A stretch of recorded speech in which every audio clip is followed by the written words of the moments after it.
All right, so for this question, you have an inequality, so you want to test a point. You know that's coming up whenever you see this inequality. The issue, though, is it's not a polynomial, it's a fraction. So what's going to happen here is we're going to set the numerator equal to 0 to come up with our boundary points, but we're also going to have to think about our denominator equal to 0. Because when our denominator is equal to 0, we have an undefined. And that will take an impact potentially on the sign of the polynomial to the left and to the right of that undefined number. So the key thing is with fractions, to get the boundary points, we're going to set numerator equal to 0 and the denominator equal to 0. So we set x minus 4 equal to 0, we get x is equal to 4. Set x plus 1 equal to 0, get x is equal to negative 1. Now, we then test our point just like we did with polynomials, negative 1 and 4. If I test again, I'm going to come up with 3 different intervals here. So negative infinity to negative 1, negative 1 to 4, and then 4 to infinity. And we are testing into x minus 4 over x plus 1.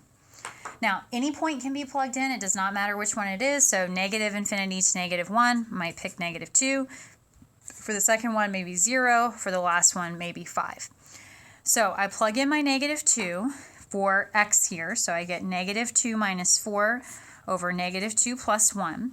That gives us a negative over a negative, so a positive overall. If I plug in 0, I have 0 minus 4 over 0 plus 1. That gives us a negative over a positive, so we have a negative overall. If I plug in 5, I get 5 minus 4 over 5 plus 1. That gives us a positive over a positive.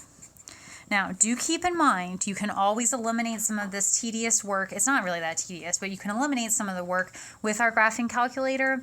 If you do opt to do that, when you type this in on your graphing calculator, you do need to put parentheses around the whole numerator. So it should be parentheses x minus 4 and then divided parentheses x plus 1. And then you can do your second table, figure out if it's positive or negative for those specified x values that you chose, okay? So either way, you get your chart coming up, and then you say, okay, what do I want? So at the very beginning of the problem, we want this whole function f to be less than 0.